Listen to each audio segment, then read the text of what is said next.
झारखंड विधानसभा चुनाव के लिए कांग्रेस ने अपने उम्मीदवारों की लिस्ट जारी कर दी है। कांग्रेस ने फिलहाल 21 उम्मीदवारों की लिस्ट जारी की है। कांग्रेस ने जामताड़ा से डॉक्टर इरफान अंसारी, रामगढ़ से ममता देवी, हजारीबाग से मुन्ना सिंह, हतिया से अजय नाथ सहदेव को टिकट दिया है। लोहरदगा से रामेश्वर उरांव को कैंडिडेट बनाया गया है। झारखंड के 81 विधानसभा सीटों पर 13 और 20 नवंबर को 2 चरणों में चुनाव होंगे। चुनाव के नतीजे 23 नवंबर को जारी होंगे। चुनाव की तैयारियों के बीच एनडीए गठबंधन के मुख्य घटक दल बीजेपी ने 66 उम्मीदवारों की पहली लिस्ट जारी कर दी थी। वहीं सत्तारूढ़ इंडिया गठबंधन के घटक दलों के बीच सीट शेयरिंग को लेकर गतिरोध जारी था। इस बीच कांग्रेस ने सोमवार रात को कहा था कि मंगलवार को इसको लेकर पूरी तस्वीर साफ हो जाएगी कि कौन कितनी सीटों पर लड़ेगा। कांग्रेस की ओर से पहली लिस्ट में 21 उम्मीदवारों के नाम का ऐलान तो कर दिया गया है, लेकिन धनबाद, बोकारो और पाकुड़ समेत अन्य सीटों पर अभी सस्पेंस बरकरार है। पार्टी की केंद्रीय चुनाव समिति ने झारखंड विधानसभा चुनाव के लिए संभावित उम्मीदवारों के नामों पर चर्चा की थी। पार्टी मुख्यालय में आयोजित सीईसी की बैठक में कांग्रेस अध्यक्ष मल्लिकार्जुन खड़गे, पार्टी संसदीय दल की प्रमुख सोनिया गांधी, कांग्रेस के पूर्व अध्यक्ष राहुल गांधी, संगठन महासचिव केसी वेणुगोपाल, प्रदेश प्रभारी गुलाम अहमद मीर, प्रदेश कांग्रेस कमेटी के अध्यक्ष केशव महतो और झारखंड से जुड़े कुछ अन्य वरिष्ठ नेता शामिल हुए थे। तो आज हमारी झारखंड की सीईसी बैठी, उसमें तमाम हमारे हाईकमांड मौजूद थे, तमाम मेंबरान मौजूद थे और झारखंड के ओवरऑल सिचुएशन को लेकर पहले डिस्कशन हुआ।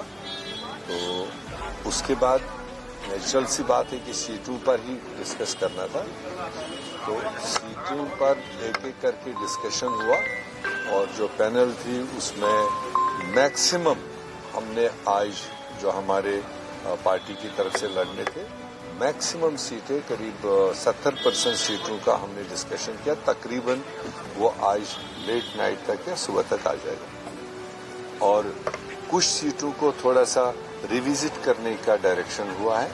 जो पैनल थी तो वो रिविजिट के लिए भी जो सिस्टम है वो उसको देखेगा और आगे कोलिशन पार्टनर आप सब जानते हो कि पिछली बार हम 3 ही पार्टनर थे, जेएमएम, कांग्रेस और आरजेडी।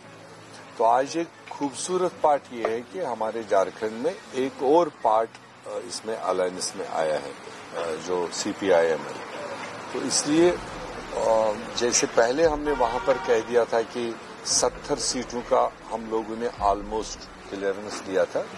11 सीटें जो 3 दिन पहले हमारी अंदर से, उसमें भी मेरे ख्याल से 11 में से 7-8 सीटें मेरिट के आधार पर कौन सीट किधर जानी वो गई है।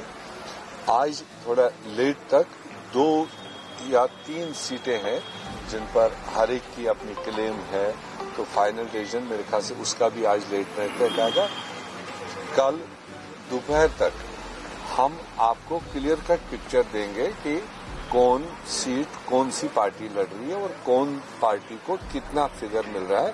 ये कल दोपहर के आसपास से आपको आएगा। मगर फिलहाल जो हमारे पास डॉकेट था वो उसमें से हमने मैक्सिमम सीटें क्लियर की और वो आज जा रही है और जो सीटें रिविजिट की बात है वो भी कल सुबह तक हम तैयार करके हाईकमांड को दे जाएंगे।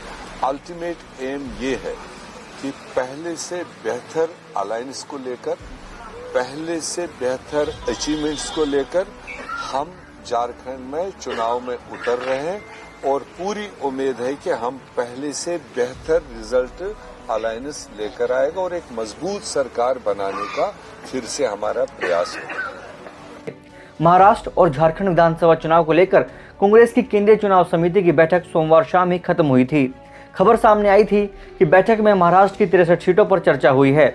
महाराष्ट्र को लेकर कांग्रेस के उम्मीदवारों की पहली लिस्ट 23 अक्टूबर को आ सकती है। कांग्रेस को महाविकास आघाड़ी यानी एमवीए में 110 से अधिक सीटें मिल सकती हैं। बैठक में 63 नामों पर चर्चा हुई है, जिसमें 50 नाम सिंगल हैं।